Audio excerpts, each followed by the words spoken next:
Hoy es un día especial, hoy tenemos bautismos y sé que hay muchos familiares o algunos familiares aquí con nosotros y vamos a explicar un poco el concepto del bautismo y por qué es tan importante el bautismo. Así que le invito a abrir sus Biblias en Romanos capítulo 6, versículo 1 y 2. Leeremos Romanos capítulo 6, versículo 1 y 2. Los niños pueden pasar a sus estudios en la parte de al frente del templo. Así que Romanos, voy a tratar de hablar lento para que los que están usando Google Translate le pueda funcionar. Así que Romanos capítulo 6, versículo 1 y 2. La palabra del Señor dice así. ¿Qué diremos entonces? ¿Qué diremos entonces? ¿Continuaremos en pecado para que la gracia abunde? El apóstol Pablo contesta, de ningún modo. Nosotros que hemos muerto al pecado, ¿cómo viviremos aún en él? Padre, ayúdanos a entender tu palabra y sobre todas las cosas, ayúdanos a ponerla por obra. Te lo suplicamos en el nombre de Jesús. Amén y amén. Pueden sentarse. You can sit. Estoy practicando mi inglés. Sí, estoy practicando mi inglés. Hay otros que tienen un inglés más fluido, pero son más caros. Así que cuando nosotros vemos el evangelio, la salvación, hace un tiempo atrás había una crítica que se levantaba contra la iglesia reformada, diciendo que nosotros éramos, no tan solo nosotros somos reformados, tenemos varias iglesias reformadas en Puerto Rico, nosotros éramos o somos de los salvos siempre salvos. De los salvos siempre salvos, nosotros creemos que cuando una persona es creyente es salva. Nosotros creemos que la salvación no se pierde y eventualmente lo vamos a ver después que terminemos Génesis. Vamos a hacer una serie de mensajes de en esto creemos que usualmente damos de manera doctrinal y profundizamos en esas doctrinas. Pero es importante que la Biblia enseña claramente que aquel que es salvo, aquel que le ha entregado su vida a Cristo, es salvo para siempre. La dinámica y la diferencia es, y que es lo que la gente a veces no puede entender, es cómo es que una persona salva, porque bueno, muchas personas piensan que ok, ya que soy salvo, me voy a ir a pecar, porque ya soy salvo, no pierdo la salvación. Entonces, como ya soy salvo por la gracia de Dios, porque es un regalo de Dios, pues entonces me voy a pecar, porque voy a ser salvo. Y ese planteamiento nos decían a nosotros, es que ustedes son de los salvos siempre salvos. Ustedes son salvos, pero se pueden ir a pecar y siguen siendo salvos. No, hay una gran diferencia. Y eso es lo que el apóstol Pablo está trayendo aquí. El apóstol Pablo le está explicando a los romanos que hay una gran diferencia entre el pecador salvo y el pecador no salvo. Porque quizás si es una pregunta que usted se hace y a mí me hacen cuando vamos al bautismo y me dicen, oye, yo no me puedo bautizar porque yo sigo pecando. Y a mi respuesta es, si tú esperas a no pecar para bautizarte, tienes un problema. Tienes que esperar a que Cristo venga, te cambie tu vida por un cuerpo glorificado o te cambie tu cuerpo por un cuerpo glorificado, un cuerpo perfecto y después te bautizas. No, hay una gran diferencia entre aquel pecador que cree en Cristo y aquel pecador que no cree en Cristo. Y eso es lo que Pablo está trayendo aquí. Y a veces ustedes dicen, es que todos somos pecadores. Sí, todos somos pecadores. Pero hay una gran diferencia y tiene que ver con quién reina en nuestros corazones.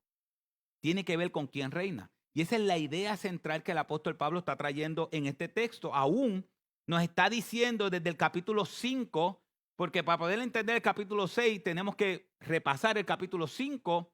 Cuando vemos el capítulo 5, de entre voy muy rápido, déjame bajarle. Dame.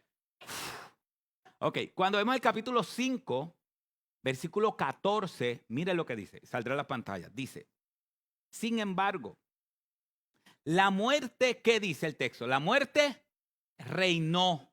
¿Cuál es esa palabra? La muerte reinó desde Adán hasta Moisés. aún sobre los que habían pecado con una transgresión semejante a la de Adán, el cual es figura de aquel que aquel que había de venir. Así que había un reino. La muerte reinó desde Adán hasta Moisés. De Adán hasta Moisés. Y ese Adán era una figura de Cristo.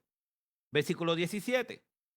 Porque si por la transgresión de uno, por este que reinó la muerte, mucho más que reinarán en vida por medio de uno, Jesucristo, los que reciben la abundancia de la gracia y el don de la justicia. Si ustedes ven, ¿cuántos reinos hay? 2 reinos. Cuando hablamos de reino, estamos hablando de gobierno. Todos somos pecadores, pero el creyente y el no creyente tienen 2 reyes distintos. El creyente tiene un reinado y el no creyente tiene otro reinado. En otras palabras, el corazón del creyente es reinado por alguien y el corazón del no creyente es reinado por otra persona. Y eso es lo que el apóstol Pablo está diciendo. Mire el versículo 19. Porque así como por la desobediencia de uno, los muchos fueron constituidos pecadores, así también por la obediencia de uno, los muchos serán constituidos justos. Lo que está diciendo es, aquellos que el pecado reina en sus vidas, viene como consecuencia de la desobediencia de Adán. Así que si tú te preguntas por qué tú pecas y por qué yo peco, es porque nacemos en desobediencia por medio de Adán. Pero en Cristo hay obediencia. Si ustedes ven, desobediencia y obediencia. La obediencia de Cristo. Entonces lo que está diciendo es que así como por la desobediencia de Adán muchos van a morir, así por la obediencia de Cristo muchos van a ser salvos. Versículo 20. Y la ley se introdujo para que abundara la transgresión. Pero donde el pecado abundó, ¿qué? Sobreabundó la gracia. Ahora mira el versículo 21 que me dice ¿para qué? Para que así como el pecado, así como está comparando, así como el pecado reinó para muerte, así también que la gracia que reine por medio de la justicia para vida eterna, mediante Jesucristo nuestro Señor. Así que lo que está diciendo aquí es que en el creyente pasa algo. Y es que dice, para que así como el pecado reinó en la muerte, así como antes nosotros servíamos al reino del pecado y traía como consecuencia ¿qué? La muerte, hoy reina la gracia por medio de la justicia. ¿Para qué? Para vida eterna. Entonces, no se trata, Pablo lo va a tratar en el versículo 16 de Romanos 6. No se trata si tú eres esclavo o no. Esto es importante. No se trata si tú eres esclavo o no. Se trata de quién eres esclavo. ¿O eres el esclavo del pecado? ¿Qué dice el texto? ¿Del pecado para qué? ¿Cuál es la consecuencia del pecado? La muerte. ¿O eres esclavo de Cristo para vida eterna? Así que aquí obviamente hay personas blancas, hay personas prietitas, hay personas con pelo, hay personas sin pelo. Podemos dividir personas bonitas. Hay personas no tan agraciadas en esa área. Hay personas fuertes. Podemos dividirnos de muchas maneras. Personas altas, bajitas. Aquí podemos dividirnos de muchas maneras. Pero a los ojos de Dios solamente se divide en 2 maneras.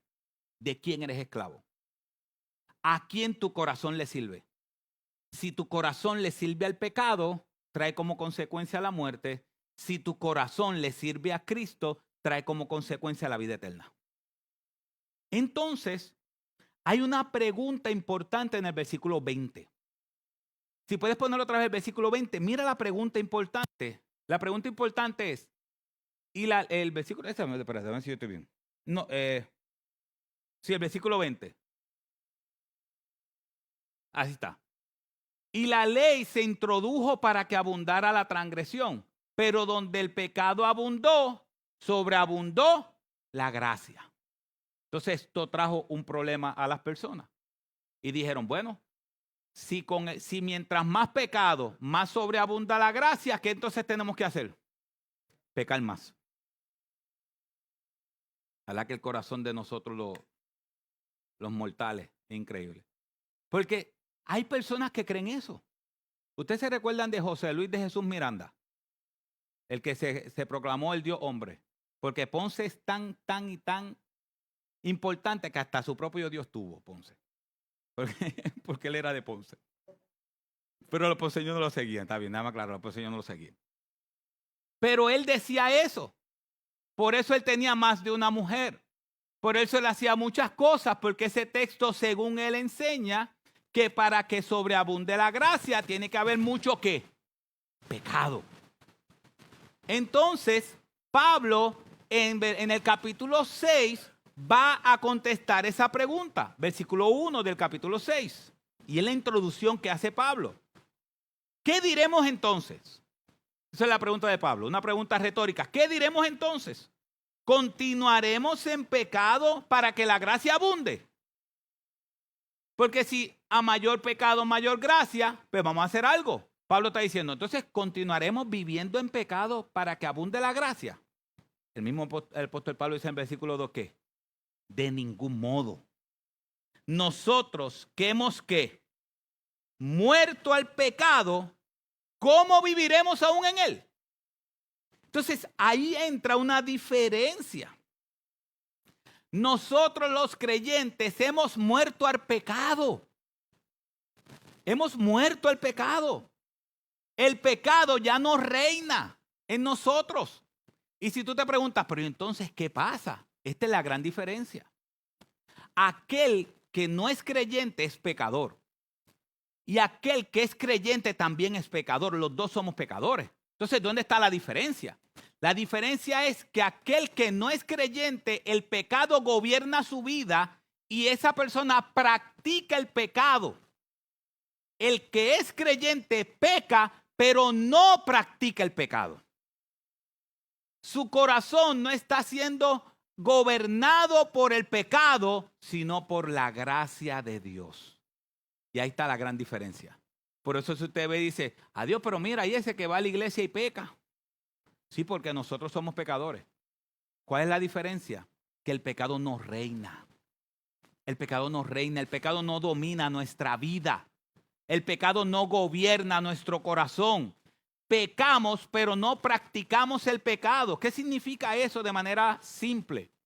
Que yo como creyente peco, pero mi vida no es caracterizada por el pecado. Entonces, ahí está la diferencia entre aquellos que dicen los salvos siempre salvos. ¿Por qué? Porque mucha gente, escuche bien que esto es importante, mucha gente entiende que el creyente es aquel que levanta su mano un día y dice, yo creo en Cristo. Y le dicen, repite esta oración conmigo. Señor, yo antes era un pecador, ahora quiero que tú entres a mi vida. ¿Y sabes qué pasa con esa oración? La gente piensa que son creyentes.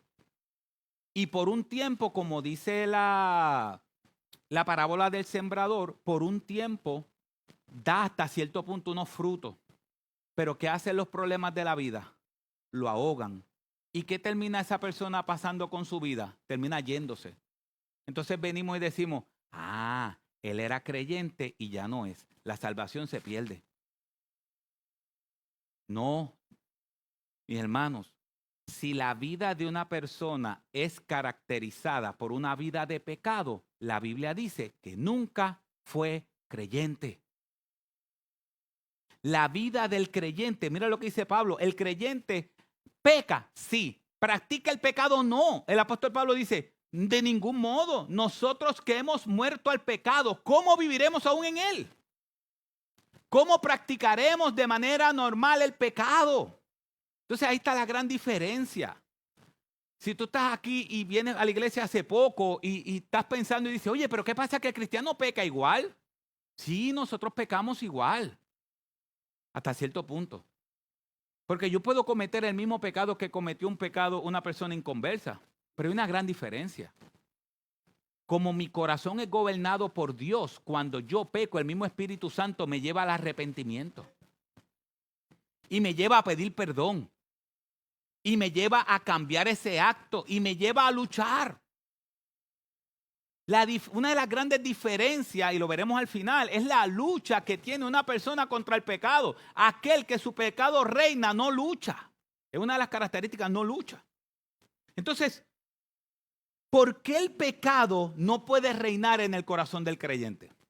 Entonces, esto es lo que Pablo nos va a enseñar. Esta es la idea de Romanos 6. ¿Por qué el pecado no puede gobernar, no puede reinar? Recuérdense, no está diciendo por qué el creyente no peca. Todos somos pecadores. Ahora, pero ¿por qué el pecado no reina? ¿Por qué el creyente se supone que no practica el pecado? ¿Por qué? Eso es lo que el apóstol Pablo nos contesta en Romanos 6. Por lo menos por 3 cosas, dice Romanos 6, que no va a reinar el pecado. 1, porque estamos unidos a Cristo en su muerte y sepultura. Por su bautismo. Por su bautismo. Y te dicen, por su bautismo. Estamos hablando de Mateo 3 o 4, cuando Cristo se bautizó por Juan el Bautista. No. Miren esto. En Lucas 12, versículo 50. Lucas 12, 50, el Señor Jesucristo dice, en Lucas 9, dice la Biblia, y Cristo afirmó su rostro para ir a Jerusalén a morir. Y en el capítulo 12, Cristo habla de su muerte como el bautismo. Y mira lo que dice el capítulo 12, 50 de Lucas. Pero de un bautismo tengo que ser bautizado. Y como me angustio hasta que se cumpla. Yo no sé si usted lo había visto así. Es la primera vez que yo también lo veo así. Estudiando este texto me doy cuenta que para Cristo la muerte en la cruz del Calvario era su bautizo, su bautismo.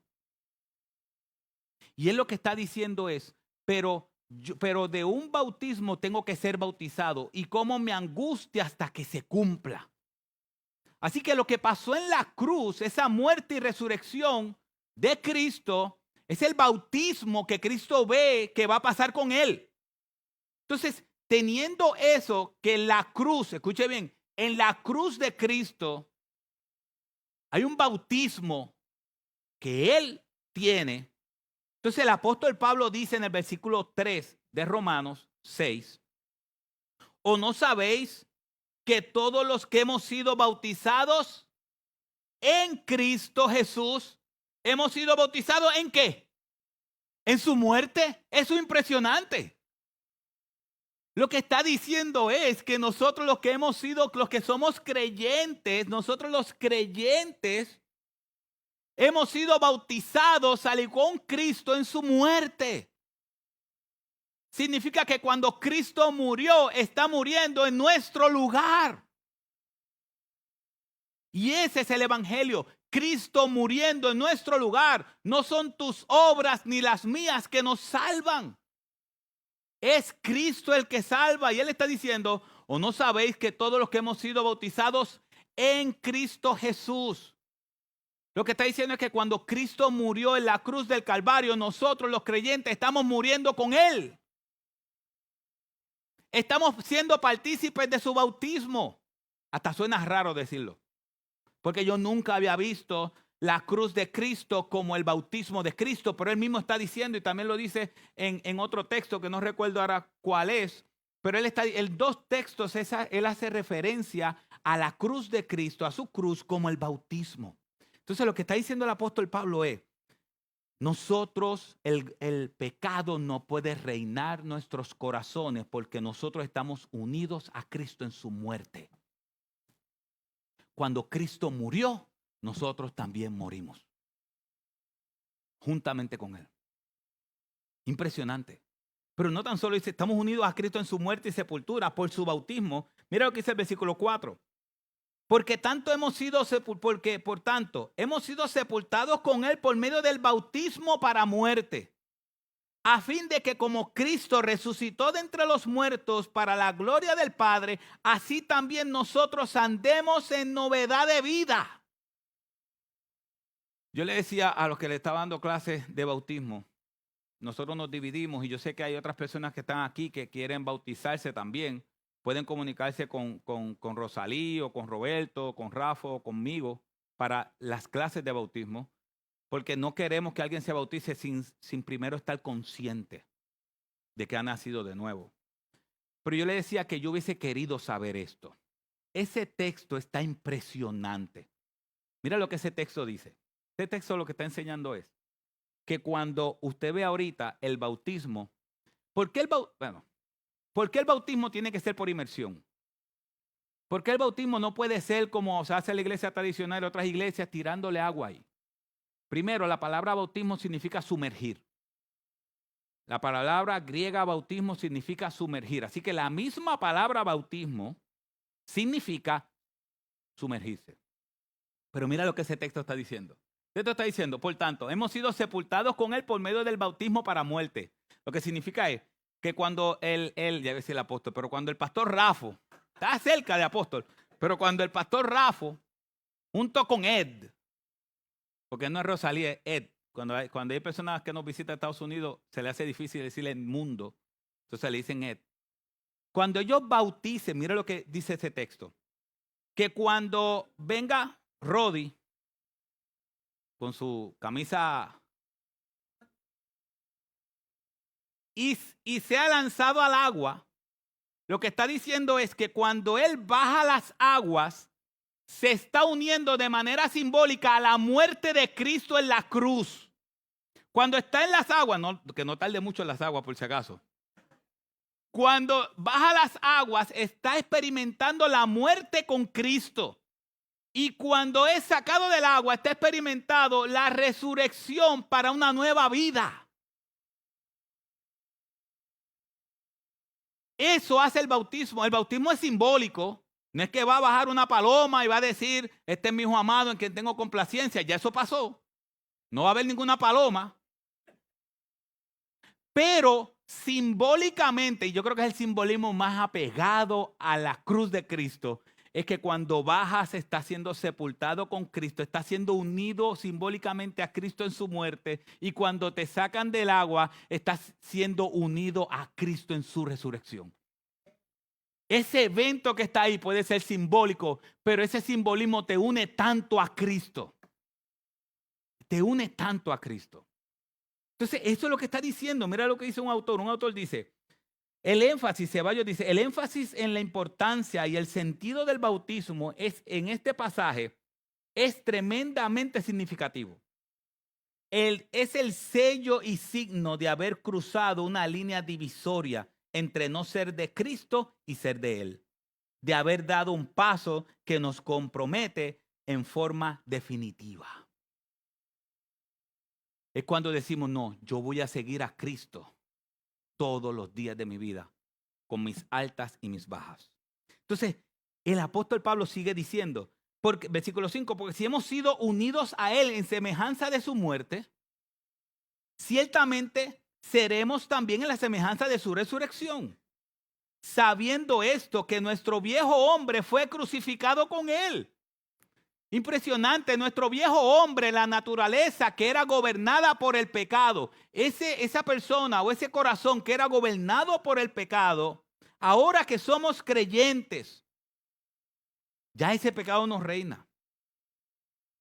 Entonces dice, en semejanza de su muerte, ciertamente lo seremos también en la semejanza de su resurrección. En la semejanza de su resurrección, ¿sabe qué significa eso? Que así como Cristo resucitó, sus hijos también resucitaremos. En el mismo cuerpo glorificado. Hermano, eso es impresionante. Es impresionante. Lo que está diciendo Pablo es a los romanos, ustedes son gentiles, sí, pero tienen los mismos derechos como hijos. Versículo 6, sabiendo esto, esa palabra del versículo 6, sabiendo esto, es que Pablo está convencido. Pablo está convencido y dice, sabiendo esto, que nuestro viejo hombre fue crucificado con él, para que nuestro cuerpo de pecado fuera destruido. Cuando Dios nos salvó, el cuerpo de pecado quedó destruido. ¿Qué significa eso? Que el reino que el pecado tenía sobre nuestros corazones quedó destruido, a fin de que ya no seamos esclavos del pecado. Porque el que ha muerto ha sido ¿qué? Libertado del pecado. ¿Qué significa eso? Que si el Hijo nos libertare, seréis verdaderamente libres. Tú puedes estar aquí y haber aprendido desde pequeño que para salvarte tienes que hacer obras. No tienes que portarte bien para salvarte. No tienes que portarte bien para salvarte. Para salvarte necesitas que Dios te salve. Porque no puedes hacer nada por ti mismo. ¿Tú sabes qué dice la Biblia que son tus obras para Dios? Y esto es importante porque hemos crecido con una mentalidad de un Dios así de pequeño. Hemos crecido con papito Dios. No, mira, un Dios así de pequeño, nosotros así de grande, y nosotros le decimos a Dios lo que Él va a hacer. Y lo buscamos cuando necesitamos ayuda, pero cuando no necesitamos ayuda fuerte. Porque cuando es ayuda débil, nosotros mismos lo hacemos. Pero cuando es ayuda fuerte, entonces lo buscamos. Entonces, el Dios que nosotros no hemos creado en tu mente y la mía, así de chiquita. Pero ¿sabes qué dice Dios de nuestras obras? Aquellos que dicen, no, yo me puedo salvar por mis obras. ¿Tú sabes qué dice Dios de tus obras? Dios dice que tus obras para Él son como trapos de inmundicia. ¿Sabes lo que significa trapo de inmundicia? Y perdonen por ser gráfico, pero es lo que dice la Biblia. Es la toalla sanitaria que utilizan las mujeres cuando están en periodo. Eso en aquel tiempo se conocía como trapo de inmundicia. Así que si tú dices, oh, yo hice esta obra tan grande que Dios me va a ver y va a decir, ay, tú ganaste la salvación por esa obra tan grande. Dios te está diciendo, para ti, para mí, tus obras son como trapos de inmundicia. Job, que era un hombre justo, tuvo que entender quién era Dios. Y Dios le dijo, Job, mira, tú crees que tú eres bueno, tú crees que tú eres mayor que yo, tú crees que yo soy así y tú eres así. Apriétate los pantalones. En boricua le dijo, no sé cómo va a traducirlo en Google Translate, pero en boricua es, apriétate los pantalones y escúchame. Como cuando uno le dice, tú quieres saber, apriétate bien la cojea para que escuche. Dios le dice a Job, y a veces te lo tiene que decir a ti y a mí, ¿dónde estabas tú cuando yo hice los cielos y la tierra? Dime, ¿dónde estabas tú? Porque a veces nosotros nos creemos que somos más fuertes que Dios. No. ¿Dónde estabas tú cuando yo hice los cielos y la tierra? Dios le dice, ¿dónde estabas tú cuando yo le puse puertas al mar y le dije, hasta aquí vas a llegar? ¿Dónde estabas tú? Entonces, necesitamos que ese Dios todopoderoso sea el que nos liberte del pecado. Y solamente te puedes ser libre del pecado cuando estás unido a Él en su muerte y su sepultura. No tan solo eso, nuestro corazón queda con un nuevo rey. Ya el pecado no reina en nuestros corazones porque estamos unidos a Cristo en su resurrección. Estamos unidos a Cristo en su resurrección. Mire lo que dice el versículo 8. El versículo 8 dice, que es lo segundo que este texto nos enseña. El versículo 8 dice, y hemos muerto con Cristo. Y si hemos muerto con Cristo, creeremos que también ¿qué? Viviremos con Él. Que si hemos muerto con Cristo, también viviremos con Él. Que todo aquel que el pecado no reina en su vida, no aquel que no peca, porque no caería nadie, no cumpliría nadie. El creyente peca, pero no practica el pecado. El pecado no reina su alma, lo reina Cristo. Y está diciendo, todo aquel que ha muerto al reinado del pecado en su vida, creemos también que viviremos con Él. Está hablando del futuro. Está hablando de que yo aquí, que ahora el pecado no reina en mi vida, miro hacia el futuro con esperanza, entendiendo que algún día ese cielo se va a abrir.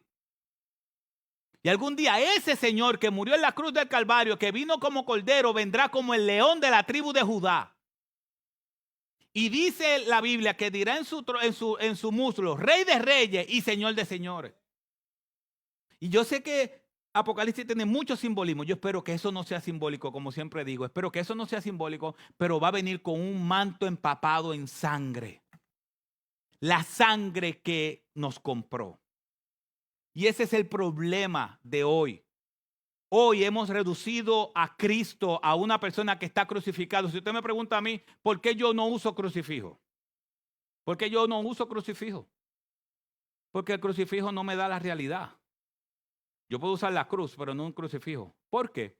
Porque aquí no hay un Cristo ahí. No tan solo porque la Biblia dice que no te harás imagen de ninguna cosa creada, pero ¿por qué no está Cristo ahí colgado? Porque Él no está en la cruz. Porque la Biblia dice que Él está sentado en su trono esperando que sus enemigos sean puestos por estrado de sus pies. Porque aquel que primero tenía una corona de espinas, hoy tiene una corona de gloria y reina. Porque aquel que murió como un cordero, ahora es el león de la tribu de Judá, que gobierna y reina todas las cosas.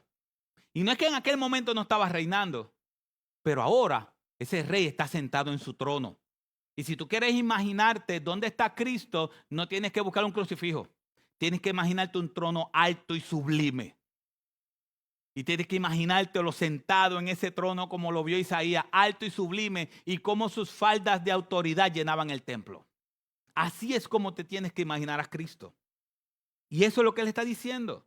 Estamos unidos a Él en su resurrección. Versículo 9, vuelve y dice, sabiendo que Cristo, habiendo resucitado de entre los muertos, no volverá a morir, ya la muerte no tiene dominio sobre Él. Por eso es que en 1 Corintios 15 el apóstol Pablo dice, ¿dónde está, oh muerte, tu aguijón? ¿Dónde está, oh sepulcro, tu victoria?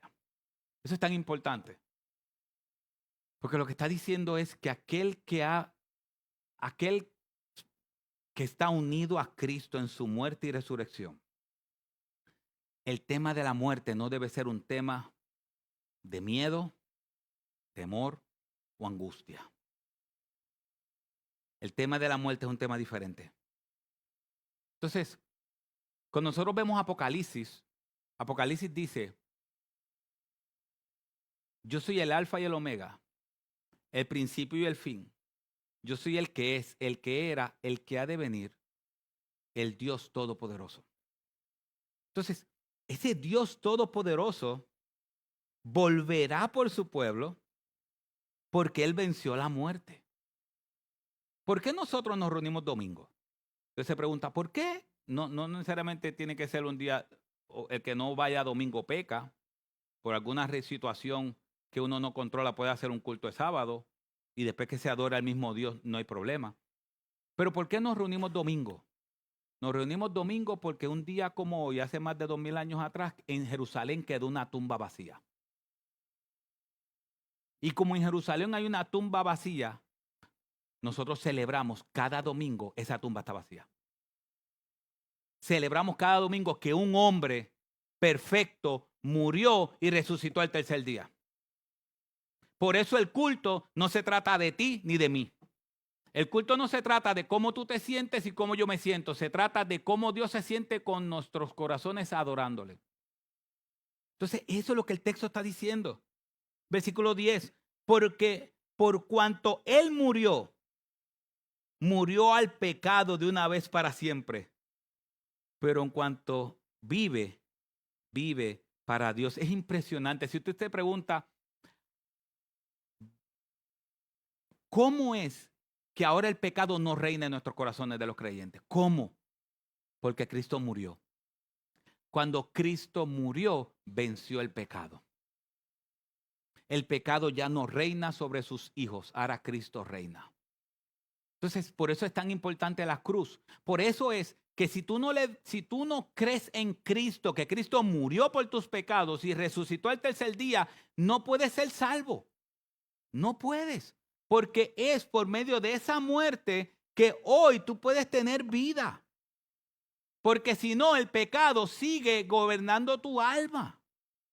Eso es lo que el apóstol Pablo está diciendo. Versículo 11. así también vosotros consideraos muertos para el pecado, pero vivos para Dios en Cristo. Así nosotros tenemos que vivir, considerando que hemos muerto al pecado y que somos vivos para Dios. Y tercero y último, estamos unidos a Cristo, luchemos por vivir en santidad. Quizás lo que está viendo el mundo de nosotros no es que el pecado gobierna nuestras almas, porque no puede. Quizás lo que el mundo está viendo de la iglesia es poca santidad. Y eso mancha el nombre de Cristo.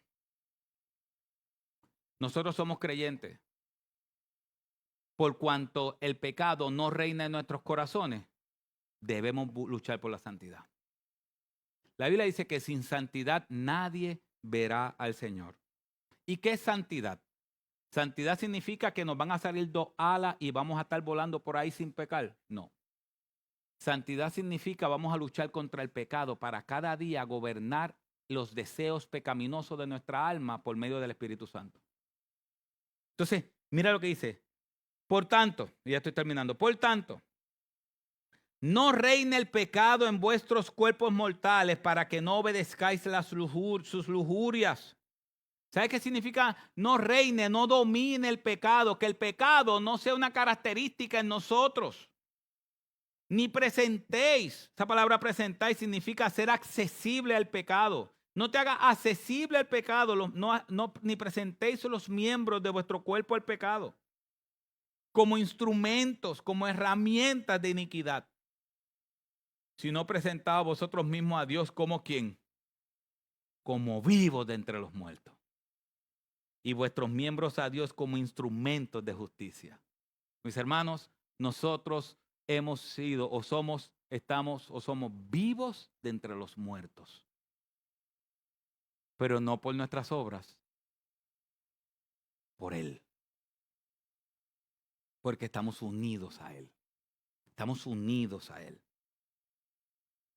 Y dice al final, porque el pecado no tendrá dominio sobre vosotros, pues no estáis bajo la ley, sino bajo la gracia. El pecado no domina nuestras almas. Así que, ¿qué aprendimos hoy? Aprendimos que estamos unidos a Cristo en su muerte y bautismo, por eso el pecado nos reina en nuestros corazones, porque estamos unidos a Cristo en su muerte, en su resurrección, por cuanto debemos luchar en santidad. Ahora, mientras los hermanos se preparan para el bautismo, se pueden ir preparando, cambiándose. Yo espero que Jafo se cambie, pero él dijo que no, él dijo que se iba a quedar así. Sí.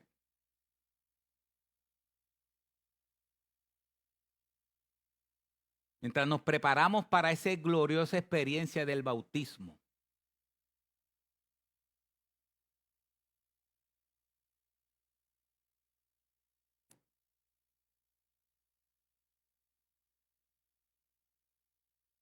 si tú estás aquí, yo quiero que tú contestes una pregunta. ¿Realmente estás unido a Cristo? ¿Realmente estás unido a Cristo? Aprendimos hoy que si no estás unido a Cristo, si no has creído en Cristo, el pecado todavía reina tu vida. Y yo quiero que tú sepas una cosa. La iglesia está llena de personas. Cuando digo está llena, no estoy hablando de esta iglesia que después empiezan a mirar. No. La iglesia en general. Hay mucha gente, no está llena. Hay mucha gente que piensa que son cristianos y no lo son. No lo son. Y lamentablemente son los malos ejemplos en los trabajos. Son los malos ejemplos en los lugares donde la gente trabaja, en los lugares, en familiares y todas estas cosas. Entonces son los malos ejemplos y esos malos ejemplos de momento comienzan ¿para qué yo voy a ir a la iglesia? ¿Para qué yo voy a ir a la iglesia si mira ese cómo está? Arrastrado en el pecado. Yo no quiero ser igual que él. Hoy tú aprendiste algo. Escucha bien, aquel que su vida es caracterizada por el pecado no es creyente. No lo es. Puede ir a una iglesia todos los domingos. Puede ir a todos los cultos. Puede que no falte ni un solo culto y tú lo veas ahí en la adoración. No es creyente. No lo es. Ahora, los creyentes pecamos, pero nuestra vida no está caracterizada por el pecado. Ahí está la diferencia. Dios gobierna nuestros corazones. Así que no atribuyas a Dios las malas experiencias que has tenido con no cristianos. Dios es bueno. Dios es tan bueno. Y si tú te preguntas, ¿cómo yo puedo conocer el amor de Dios? A veces nosotros queremos evaluar el amor de Dios por lo que me da hoy. Si tengo mucho, Dios me ama. Si tengo poco, Dios no me ama. No. La mayor manifestación del amor de Dios no es lo que Él te da hoy. La mayor manifestación del amor de Dios es que hace más de 2000 años atrás, Él, siendo perfecto e inocente, murió en una cruz por los culpables. Murió en una cruz por sus enemigos. Y Él dijo que todo aquel que confiese con su boca que Jesucristo es el Señor y creyera en su corazón será salvo. Hoy yo te invito a creer. Yo no te estoy invitando a una religión. Yo no te estoy invitando ni tan siquiera a la iglesia. Yo no te estoy invitando simplemente a ven a las cuatro paredes. No, yo te estoy invitando a que vengas a Cristo. A que hoy sea el día que tú reconozcas en tu alma y en tu vida que Jesucristo es el Señor. Que hoy tú le entregues tu corazón y tu alma, tu vida. ¿Qué te ha dado estar lejos de Cristo? Analiza tu vida. ¿Qué tienes ahora que estar lejos de Cristo? ¿Qué haces nadando contra la corriente cuando Cristo dice, ven a mí? Ven a mí todos los que estáis cansados y cargados, que yo les haré descansar. Ven a Cristo. Arrepiéntete de tus pecados. Tú no necesitas que Dios mejore tu vida. Tú necesitas una vida nueva. Y para eso necesitas arrepentimiento. Así que yo te invito y te doy la oportunidad privilegiada que Dios nos da de que te reconcilies con Él, arrepintiéndote de tus pecados y creyendo que Jesucristo es el Señor. Y ojalá que de hoy en adelante Dios se convierta en el Rey de tu alma. Oramos. Padre, gracias, Señor. Gracias porque tu palabra es verdadera. Y te suplicamos en el nombre de Jesús que tú edifiques a tu pueblo y sobre todas las cosas transformes a aquellos que no creen en ti, Señor. Que hoy tu palabra que fue predicada y expuesta lleve al arrepentimiento y la fe de aquellos que no te conocen. Y gracias, Padre, porque por medio del bautismo experimentamos tu muerte y tu resurrección. De manera simbólica, pero qué gran simbolismo, Señor, que nos apasiona y nos emociona solamente el poder pensarlo. Gracias, Padre, por estos hermanos que se estarán bautizando y que le dirán al mundo, le dirán al mundo que mueren para el mundo y viven para Cristo. En el nombre de Jesús. Amén.